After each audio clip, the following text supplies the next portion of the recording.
Assalamualaikum warahmatullahi wabarakatuh. Salam dan bahagia. Bapak Ibu guru hebat, perkenalkan saya Ika Novita Mulia, calon guru penggerak angkatan 10. Dalam video saya kali ini, saya akan menampilkan hasil dari wawancara saya kepada 2 orang kepala sekolah. Video ini merupakan tugas demonstrasi kontekstual modul 3.1 terkait pengambilan keputusan berbasis nilai-nilai kebajikan sebagai pemimpin. Bapak Ibu guru hebat, mari kita saksikan bersama. Selamat menyaksikan.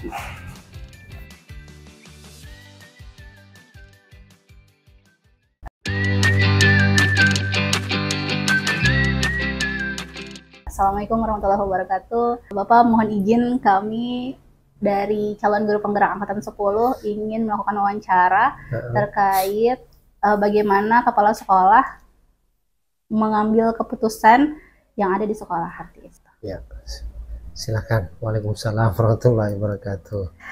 Oke. Baik, kita mulai dari pertanyaan pertama ya Pak. Ya. Bagaimana Bapak dapat mengidentifikasi kasus-kasus yang merupakan dilema etika atau bujukan moral di sekolah? Mengidentifikasi kasus-kasus yang merupakan bujukan moral ya. Yang paling besar itu atau yang setiap tahun muncul itu kayaknya pada saat penerimaan peserta didik baru. Di satu sisi kita harus melaksanakan PPDB sesuai dengan juknis yang berlaku. Di sisi lain banyak permintaan-permintaan untuk bisa masuk di SMA Negeri 1 Berau melalui di luar jalur seperti itu, dan mengharapkan anaknya masuk di SMA 1. Kemudian harapan itu juga memang masuk dalam kriteria bisa diakomodir sesungguhnya, karena mereka adalah para alumni, ya kan. Terus kemudian yang kedua, mereka itu juga atasan. Terus kemudian juga bahkan mereka yang sudah pernah bertugas di tempat ini, di satuan pendidikan ini. Jadi betul-betul dilema sih ya untuk memberikan keputusan. Untuk pertanyaan yang kedua Bapak, bagaimana Bapak selama ini menjalankan pengambilan keputusan di sekolah Bapak, terutama untuk kasus-kasus di mana ada 2 kepentingan yang sama-sama benar atau sama-sama mengandung nilai kebajikan? Ya, kita ambil kasus. Boleh beda kasusnya nggak ya? Boleh. Boleh. Kalau kita ambil kasus yang pertama tadi seperti PPDB itu, ya jelas kalau agar pelaksanaan PPDB itu berjalan dengan baik gitu kan, terus mengakomodir tidak semua kepentingan, maksudnya mengakomodir sesuai dengan juknis yang ada. Maka yang paling pertama adalah memberikan pemahaman yang pasti kepada semua panitia PPDB tentang sistem yang kita gunakan, yaitu semua siswa yang masuk melalui PPDB melalui sistem berdasarkan juknis yang berlaku. Kemudian yang kedua, kita lakukan sosialisasi kepada pihak-pihak yang mau masuk ke SMA Negeri 1 Berau. Nah, terkait dengan kasusnya bila ada seseorang yang tanda kutip pokoknya harus masuk di SMA Negeri 1 Berau. Nah, ini yang tidak ada kata lain adalah menjelaskan juknis yang berlaku dan memberikan keyakinan kepada mereka bahwa tidak ada satupun yang masuk di SMA Negeri 1 Berau, melainkan mereka melalui prosedur yang berlaku. Sehingga mereka merasa tenang bahwa tidak ada yang dikecualikan. Artinya kalau dia masuk, semua yang masuk di SMA Negeri 1 Berau melalui proses PPDB yang transparansi, akuntabel, maka mereka ridho sebenarnya walaupun tidak masuk, karena mereka sesuai dengan juknis, seperti itu. Jadi yang paling penting dari situ adalah memberikan keyakinan kepada mereka bahwa yang kita lakukan ini tanpa pengecualian, semua melalui prosedur yang sudah ditetapkan, melalui juknis yang sudah disepakati bersama. Nah, seperti itu. Jadi dengan demikian nanti kan tidak ada bentrok kepentingan di dalamnya. Nah, seperti itu. Itu langkah-langkahnya yang bisa kita lakukan. Jadi ada internal, kemudian ada eksternal. Ya, seperti itu. Ya, internalnya tadi kepada para warga sekolah, kemudian para panitia PPDB. Nah, itu internalnya. Kemudian yang eksternalnya adalah mereka yang mau masuk di SMA Negeri 1 Berau ini, itu diberikan pemahaman bahwa yang masuk di SMA Negeri 1 Berau ini adalah sesuai dengan juknis dan prosedur yang berlaku. Nah, seperti itu. Baik Bapak, pertanyaan berikutnya, hal-hal apa saja yang selama ini Anda anggap efektif dalam pengambilan keputusan, terkhusus pada kasus-kasus dilema etika? Ya, yang efektif ya. Iya, yang Ya, efektif. jadi kita ke satu kasus biar biar lebih dalam ya. Jadi contohnya seperti PPDB. Nah, PPDB ini apa langkah-langkah yang dilakukan supaya berjalan dengan baik gitu kan? Kita bebas dari dilema untuk memutuskan antara satu dengan yang lainnya. Kemudian kita bisa mengambil keputusan untuk tidak ikut-ikutan sebagaimana yang tidak baik itu. Nah, yang perlu dilakukan, yang kami lakukan adalah merolling. Nah, itu merolling kepanitiaan. Kenapa? Karena biasanya ini ada bahasa yang mengatakan bahwa ada orang dalam. Nah, seperti itu. Walaupun kita berada dalam satu lingkungan pendidikan atau satu lingkungan sekolah, maka perlu dilakukan pemahaman yang menyeluruh. Nah, sehingga mereka harus terlibat langsung dalam proses PPDB itu. Tidak melihat saja, tetapi melaksanakan. Nah, setiap orang punya kesempatan untuk menjadi panitia PPDB dengan sistem yang sudah kita jaga supaya sesuai dengan prosedur. Jadi siapapun nanti bisa menjelaskan bahwa memang betul ketika mau masuk di SMA Negeri 1 Berau, itu sesuai dengan prosedur. Nah, buktinya salah satunya adalah mereka ikut terlibat di dalamnya. Sebab kalau mereka tidak libatkan, nantinya yang akan menjadi bahasa mereka adalah seperti ini, seperti itu, gitu kan. Tetapi kalau dia terlibat langsung, kemudian kita sampaikan kebenarannya, dia terlibat langsung dalam PPDB, mereka bisa bercerita karena dia mengalami sendiri, gitu kan. Nah, seperti ini yang kita lakukan di SMA Negeri 1 Berau, seperti itu. Nah, ini menurut saya langkah yang saat ini paling efektif untuk kemudian memudahkan kita dalam mengambil keputusan. Nah, seperti itu. Sebab ketika ada orang yang mau memaksakan dirinya untuk masuk di SMA Negeri 1 Berau, dia pasti akan mencari celah, mencari dukungan dari orang-orang yang ada di sekitaran kita. Maka ketika dia bertanya kepada siapapun, maka jawabannya sama. Sampai pada juga kita juga sampaikan prosedur ini kepada atasan kita. Sehingga ketika mereka pun datang ke atasan kita, jawabannya sama dengan apa yang kita sampaikan di sekolah. Nah, jadi seperti itu. Nah, ini menurut saya cara yang paling efektif untuk saat ini dalam rangka memudahkan kita dalam mengambil keputusan-keputusan yang sifatnya dilema. Sebab ketika kita PPDB pasti tuh kepala sekolah jadi pusing gitu kan. Kenapa? Karena di satu sisi ada ya beban psikologi gitu kan, sosial dan seterusnya. Di sisi lain kita harus menjalankan prosedur sebagaimana yang sudah dicantumkan di dalam sistem seperti itu. Berarti keterlibatan langsung guru-guru dalam prosesnya itu Pak ya? Ya. Agar paham, oh ternyata keputusannya karena seperti itu. Oke, pertanyaan berikutnya Bapak, hal apa saja yang selama ini merupakan tantangan dalam pengambilan keputusan pada kasus-kasus dilema etika? Boleh yang tadi tentang PPDB atau kalau misalnya ada kasus lain, tantangannya seperti apa? Tantangannya itu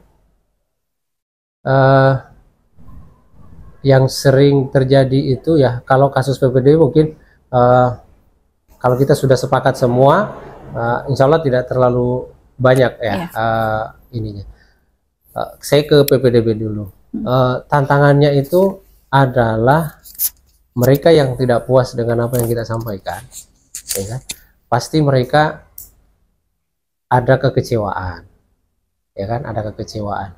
Yang persoalannya adalah kalau kekecewaan ini kemudian diwujud nyatakan dengan tindakan-tindakan yang frontal, nah seperti itu. Nah, ini tantangan besar. Semisal waktu di awal-awal PPDB di tahun-tahun sebelum pandemi itu kan, itu kan luar biasa.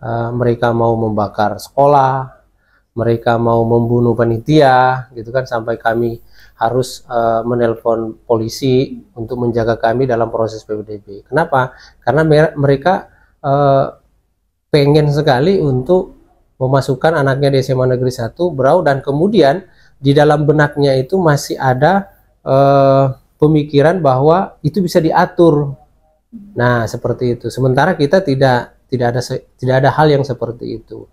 Nah, ini tantangannya. Kemudian tantangan berikutnya adalah ya tantangan sosial sih ya. Terkadang di lapangan itu saling menghindar gitu kan. Padahal kita tidak ada maksud yang lain-lain karena memang kita menjalankan aturannya. Ya, ini menjadi tantangan kita di ketika mengambil keputusan itu.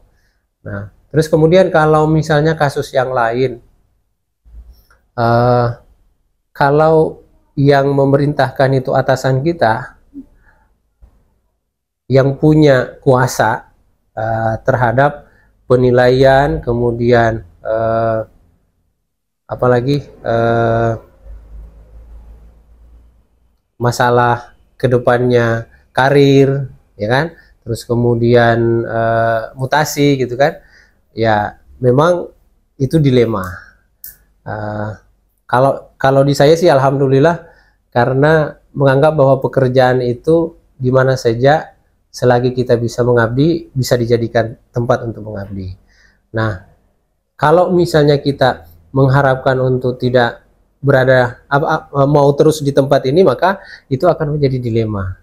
Sebab kalau atasan misalnya kecewa dengan keputusan kita, maka biasanya sih berdampak pada keputusan-keputusan selanjutnya. Nah, seperti itu. Karena dianggap tidak loyal terhadap atasan. Nah, gitu. Tetapi kalau ini dilakukan penyamaan persepsi di awalnya terkait dengan PPDB itu, maka insya Allah kita satu draft langkah. Nah, yang menjadi masalah itu kalau misalnya kita tidak sama iramanya. Atasan kita maunya seperti ini dan kita melaksanakan tidak seperti yang diinginkan, maka biasanya berdampak pada hubungan hubungan antara atasan dan bawahan, seperti itu. Nah, ya di tempat-tempat lain itu banyak yang dimutasi gara-gara persoalan itu.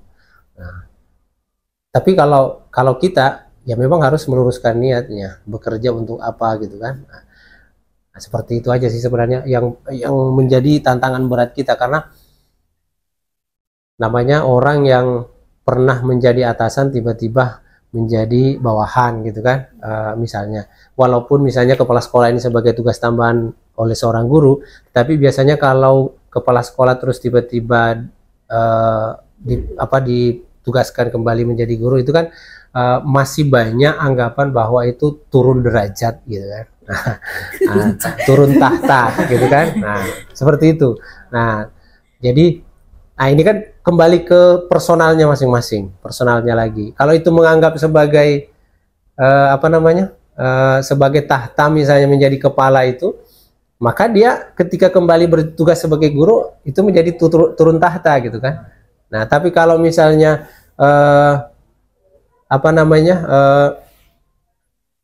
jabatan itu sebagai amanah tempat untuk mengabdi, berarti kita tidak lagi bisa mengabdi lewat situ gitu kan, tetapi mengabdi di tempat lain atau di tugas yang lain. Nah, seperti itu. Pak, kalau tadi kan kebenaran versus loyalitas berarti Pak, ya? Kita tetap akan mengambil di kebenaran berarti Pak? Iya, mestinya. Ya, mestinya seperti itu. Karena loyalitas itu sebenarnya juga harus didefinisikan gitu kan. Saya yakin kalau loyalitas itu sebenarnya lebih kepada bagaimana seseorang itu melaksanakan berdasarkan aturan.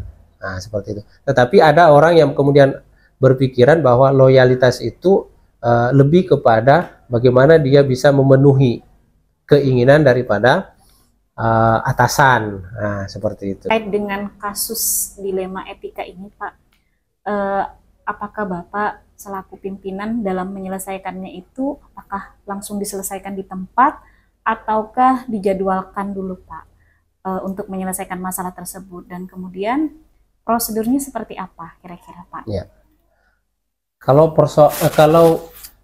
Kalau dia bisa diselesaikan langsung, kita selesaikan langsung. Saya lebih kepada kasus PPDB. Kalau kasus PPDB ini yang banyaknya itu memang kita harus lakukan secara langsung, karena kita tidak bisa menunggu, karena berproses sudah PPDB ini kan. Nah, kalau mereka menunggu kemudian diberikan keputusan, mereka akan tidak terdaftar di sekolah, salah satu sekolah yang diinginkan. Nah, seperti itu. Tapi kalau model kasus-kasusnya yang lain, seperti beberapa kasus yang pernah terjadi di sekolah kita ini kan, memang yang paling pertama adalah cek and recheck dulu. Kita mengumpulkan fakta dari berbagai sumber, seperti dari anaknya sendiri, dari yang bermasalah sendiri umpamanya, terus kemudian kita juga harus mengumpulkan fakta-fakta dari di luar dia, seperti itu. Jadi kalau model seperti ini berarti terjadwal, gitu kan. Kemudian langkah konkretnya atau efektivitas langkahnya itu kan kita membentuk tim.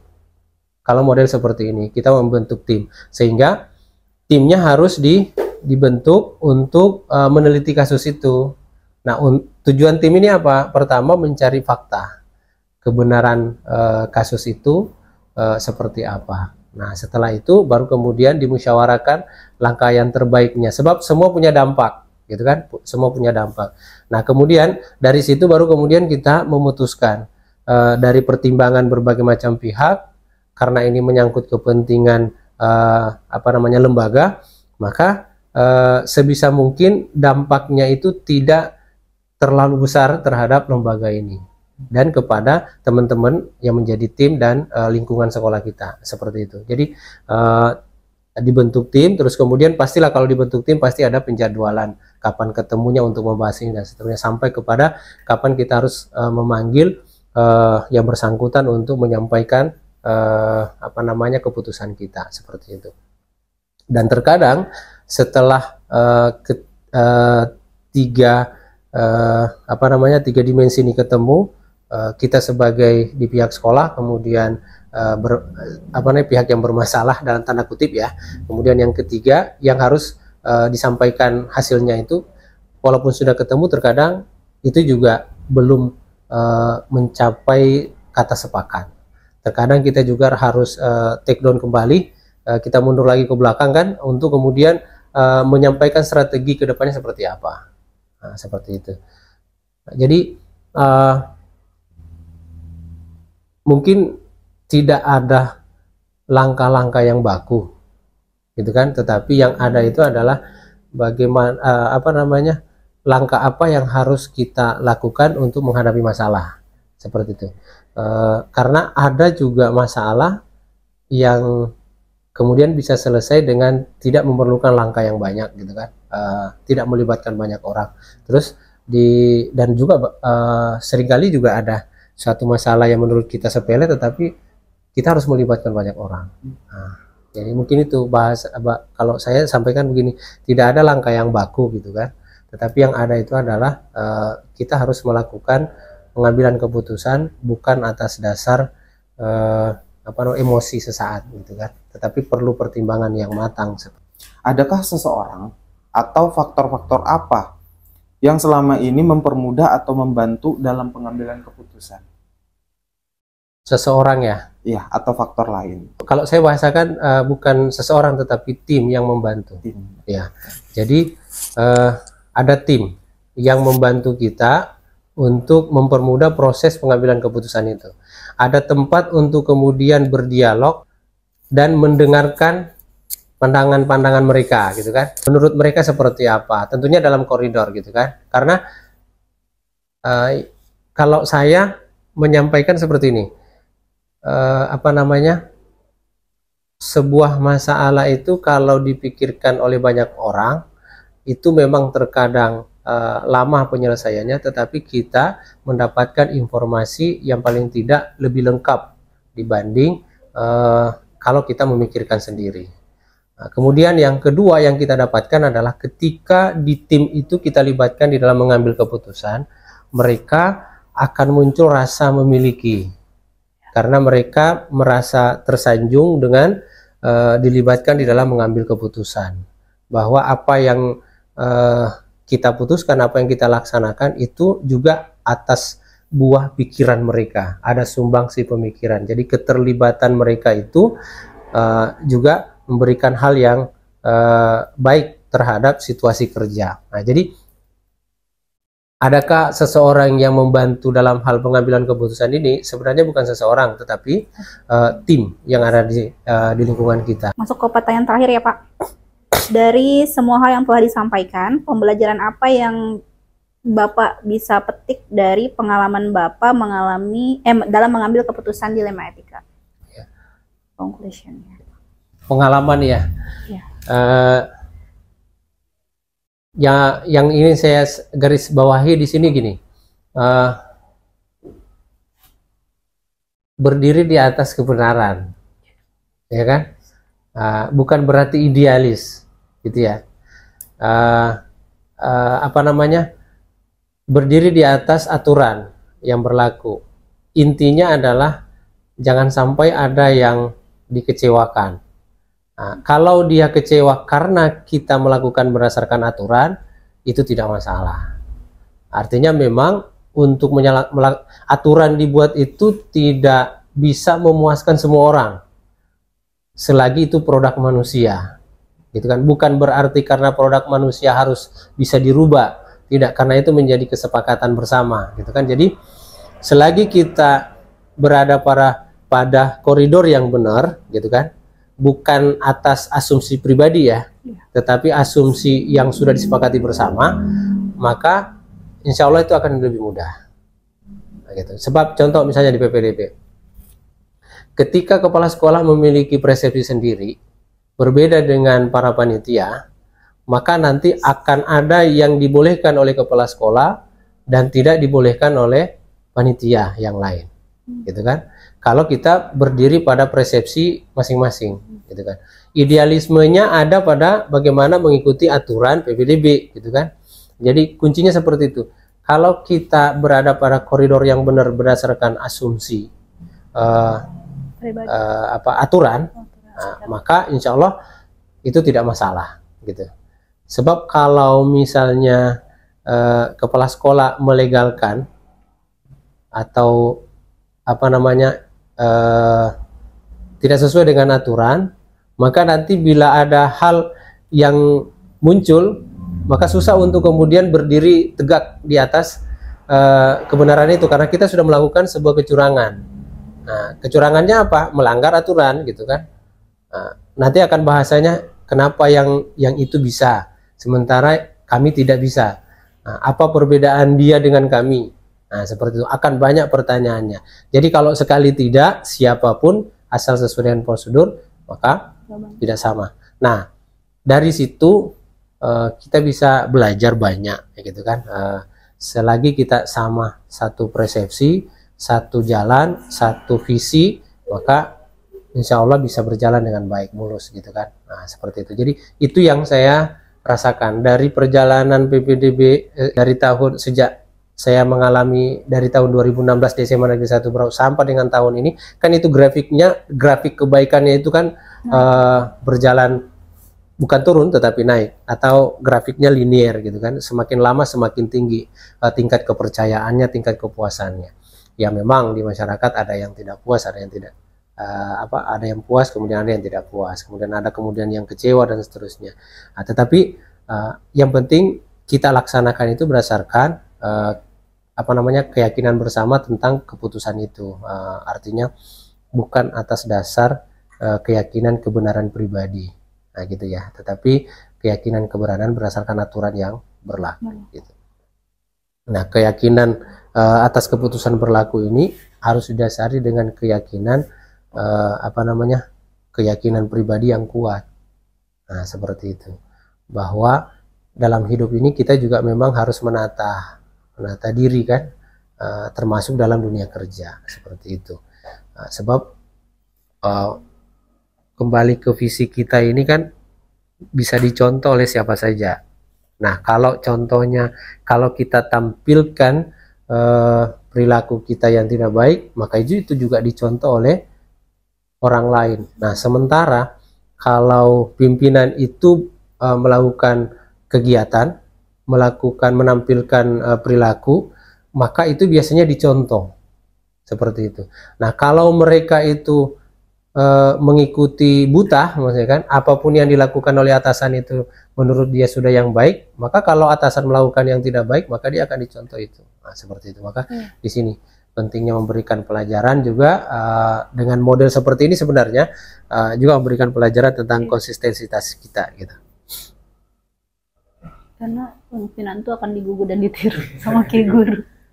Ya. Oke, baik. Ya, terima kasih Bapak. Demikian pertanyaan wawancara kami, dan Masya Allah hasilnya sangat bisa diambil pelajaran ya. Oke, gitu.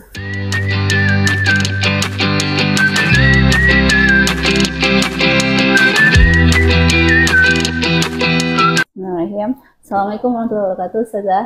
Waalaikumsalam warahmatullahi wabarakatuh. Bagaimana, apa kabar? Alhamdulillah baik, baik Kak. Alhamdulillah baik Ustazah.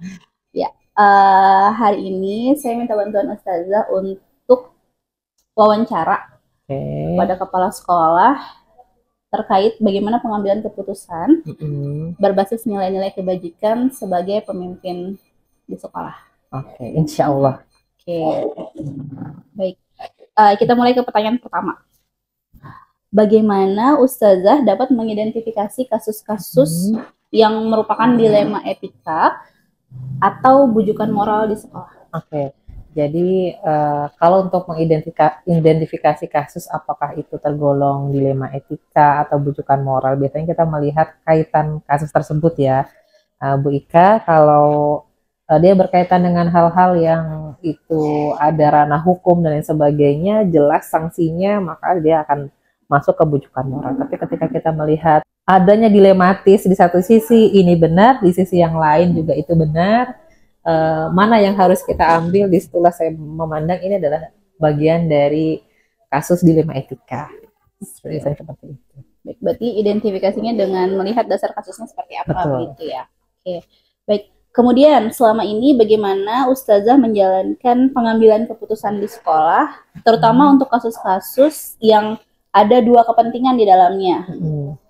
Kepentingan ini sama-sama benar atau sama-sama mengandung nilai kebajikan. Oke, jadi memang kalau kondisinya kasus tersebut dilema etika kayaknya akan berat gitu ya. Maka juga butuh proses yang panjang untuk menyelesaikannya dalam kondisi yang tenang, kepala dingin, sudah bermunajat minta petunjuk, kemudian melibatkan tim. Ya, saya tidak berani bergerak sendirian. Jadi kalau memang ada kasus-kasus yang mungkin skala besar, saya akan melibatkan beberapa orang yang memang punya kompetensi di situ untuk mencari solusi bersama seperti itu. Dari situ kita bisa menimbang kalau ngambil keputusan A apa konsekuensinya, kalau ngambil keputusan B apa konsekuensinya, kemudian mana dampak yang paling besar, manfaat dan mudaratnya gitu. Oke, baik. Berarti kepala dingin dulu, kemudian melibatkan tim, baru dirembukan bersama begitu ya? Iya. Oke, baik. Kemudian langkah atau prosedur seperti apa yang biasanya Ustazah lakukan selama ini? Berarti yang lebih detail dari tadi. Iya. Jadi kalau prosedur yang saya lakukan biasanya untuk hal-hal yang skala besar nih ya, memang saya tidak melibatkan banyak orang gitu. Kemudian dari laporan harus ada bukti valid seperti itu, karena saya tidak mau dengan berdasarkan asumsi. Jadi segala keputusan harus ada data dan fakta, itu yang pertama. Kemudian siapa kira-kira yang harus terlibat dalam penyelesaian permasalahan ini. Nah, setelah itu kita analisis dulu riwayat kronologisnya seperti apa, data fakta pendukungnya seperti apa, kemudian konsekuensinya yang harus kita ambil bagaimana. Kira-kira seperti itu. Setelah dirembukan bersama, kemudian kita panggil yang bersangkutan untuk disampaikan ini hasil koordinasinya, hasil investigasinya, dan keputusan sekolah seperti ini. Kira-kira seperti itu prosedurnya. Oke, baik. Kemudian hal apa saja yang selama ini Ustazah anggap efektif dalam pengambilan keputusan pada kasus-kasus dilema etika? Misalnya kasusnya seperti apa, kemudian yang efektif itu bagaimana? Misalnya contoh kasus ketika ada pelanggaran berat di sekolah, yang itu kalau tidak ditangani segera akan memungkinkan peluang untuk yang lain mengikuti kasus tersebut gitu ya. Karena di SMA ini anak-anak itu test water gitu ya, mencoba ketika memang tidak ada reaksi dari kita, dia akan mencoba lagi yang lainnya seperti itu, sehingga kita perlu ada penanganan segera. Dan ketika memang harus diambil tindakan segera, nah ternyata juga tidak satu suara oleh seluruh guru seperti itu. Guru ada yang berpandangan, oh ini harus dipertahankan, guru yang lain ada pandangan, kenapa tidak tegas, dan seterusnya. Maka yang pertama adalah kekuatan tim. Bagaimana tim investigasi itu bisa detail dan solid dalam analisis serta pengambilan keputusan, itu menjadi sebuah kekuatan dan sekaligus bisa menghadapi tantangan yang ada. Menurut saya seperti itu. Ya, berarti yang efektif adalah menguatkan tim. Betul. Eksekutor, bukan tim penanganan. Iya, tim investigasi dan karena eksekutornya saya gitu yang menanggung jawab gitu kan. Dan yang perlu saya pastikan di sini adalah semua harus dilakukan berbasis data valid seperti itu, karena ini menjadi kekuatan bagi sekolah ketika di kemudian hari ada tantangan, ada tuntutan dan lain sebagainya. Oh, kita punya buktinya seperti itu. Dan bukti valid ya, kekuatan tim dan bukti valid. Baik. Kemudian hal apa saja yang selama ini merupakan tantangan dalam pengambilan keputusan pada kasus-kasus dilema etika? Ya, dalam kasus dilema etika itu yang sering dirasakan adalah dari teman sejawat ya, pasti banyak yang merasa kok kayaknya pimpinan kurang tegas ya, harusnya mengambil contoh sederhana ketika misalnya rapat kenaikan kelas, ada wali kelas yang mengharapkan anak-anaknya lulus, ada guru mata pelajaran yang melihat anak ini sulit, kehadirannya kurang, tugasnya kurang, banyak kekurangannya, kok diluluskan dan seterusnya. Di satu sisi kita melihat lebih luas sebagai pimpinan, masa depan anak ini juga harus diselamatkan. Nah, di situ yang menjadi tantangan besar bagi kita, bagaimana bisa mengkompromikan antara kepentingan sekolah, kepentingan guru, dan kepentingan anak itu sehingga semuanya berjalan beriringan dengan baik gitu. Karena kalau saya sendiri berpikir bahwa tidak selamanya anak-anak yang saat ini mungkin berat untuk kita luluskan, yang dia bermasalah, di masa depan dia akan menjadi anak yang tetap bermasalah. Saya berpikir setiap orang pernah melakukan kesalahan dan setiap orang punya kesempatan untuk berbuat kebaikan seperti itu. Dan tak jarang kita jumpai justru mereka-mereka yang kemarin itu bikin guru pusing, justru mereka yang mengingat dengan guru-gurunya di kemudian hari. Kira-kira seperti itu, Bu Ika. Oke, baik. Berarti tantangannya dari internal dengan rekan sejawat. Iya, dengan rekan sejawat. Oke. Kemudian di sini, apakah Ustazah memiliki sebuah tata krala atau jadwal tertentu dalam sebuah penyelesaian kasus dilema etika? Apakah langsung menyelesaikannya di tempat ataukah memiliki jadwal untuk menyelesaikan? Bentuk atau prosedur seperti apa yang dijalankan? Macam-macam ya, ada yang langsung, ada juga yang terjadwal. Misalnya begini, kalau dia berkaitan dengan permasalahan kasus siswa yang pada saat itu dijumpai, dilaporkan, kemudian perlu ditindaklanjuti segera, maka pelaksanaannya adalah saat itu juga diproses secepat mungkin sesuai dengan prosedur. Dan apabila misalnya berkaitan dengan tadi ya yang saya contohkan kenaikan kelas, ya, maka ada jadwalnya. Kapan? Yaitu pada saat rapat kenaikan kelas dengan mengumpulkan data-data yang ada dari nilai siswa, laporan BK dan lain sebagainya. Jadi ada yang terjadwal, ada juga yang insidental. kira-kira seperti itu. Berarti berdasarkan bagaimana tingkat urgensi Betul. masalah itu ya. Iya.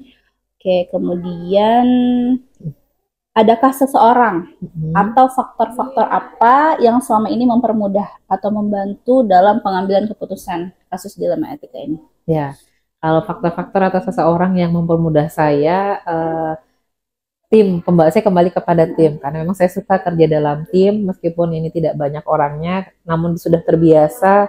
Mungkin yang mengawali itu agak berat, tapi ketika sudah berkali-kali kita berjalan bersama, akhirnya sudah luas ya. Oh iya, ketika menghadapi permasalahan seperti ini, yang perlu disiapkan A, B, C, D, sudah ready semua gitu. Apa yang harus kita lakukan? Oh sudah siap seperti itu, sehingga menyelesaikan kasus bisa lebih cepat dan pengambilan keputusan berdasarkan pengalaman-pengalaman kasus sebelumnya. Kira-kira begitu. Ya, berarti yang membantu untuk mempermudah penyelesaian itu tim ya? Iya, kembali kepada tim. Oke. Selain tim itu ada lagi Ustaz? Pengalaman tentu saja ya. Pengalaman dari tahun ke tahun ketika menghadapi permasalahan yang serupa itu juga menjadi hal yang sangat berharga bagi saya. Oh iya, sebaiknya begini. Yang kurang dari tahun sebelumnya, yang harus saya perbaiki tahun ini dengan permasalahan serupa adalah begini-begini. Oke, baik. Menarik sekali. Kemudian nih, pertanyaan terakhir ya. Ya, boleh. Dari semua hal yang sudah disampaikan, pembelajaran apa yang bisa Ustazah petik dari pengalaman Ustazah dalam mengambil keputusan di kasus dilema etika? Ya, pelajaran yang dapat saya ambil adalah yang pertama, kita tidak boleh tergesa-gesa dalam mengambil keputusan, tidak boleh dalam kondisi sedang marah, sedang emosi, atau ada konflik kepentingan dalam diri saya sendiri. Saya harus pastikan diri saya netral dulu sebelum mengambil keputusan. Jangan sampai ketika saya membenci dengan subjek yang harus saya putuskan, kemudian saya mengambil keputusan, khawatirnya tidak bijaksana. Sehingga mungkin butuh renungan dulu, butuh refleksi dulu, menimbang-nimbang dulu untung ruginya, baik buruknya, baik untuk saya, sekolah maupun untuk yang bersangkutan. Kemudian apa salahnya ketika misalnya memberikan kesempatan, atau misalnya lebih tepatkah ketika saya langsung mengambil keputusan seperti ini. Jadi menimbang-nimbang kembali, kemudian bercermin kembali, dan akhirnya bismillah saya mengambil keputusan ini, mudah-mudahan Allah ridhoi, kira-kira seperti itu. Berarti kalau dalam CGP itu menjalankan teknik stop dulu ya? Ya, kira-kira seperti itu, sehingga meminimalisir nilai-nilai subjektivitas kita gitu ya, sebagai seorang pengambil keputusan gitu. Memang mengambil keputusan berarti memang harus netral. Iya, biar tidak berat sebelah. Betul. Itu adil. Oke, baik. Terima kasih Ustazah atas wawancaranya hari ini. Semoga semakin berjaya. Amin. Terima kasih Bu Ika. Mudah-mudahan sukses selalu dan lulus sebagai guru penggerak angkatan ke-10. Amin ya Allah.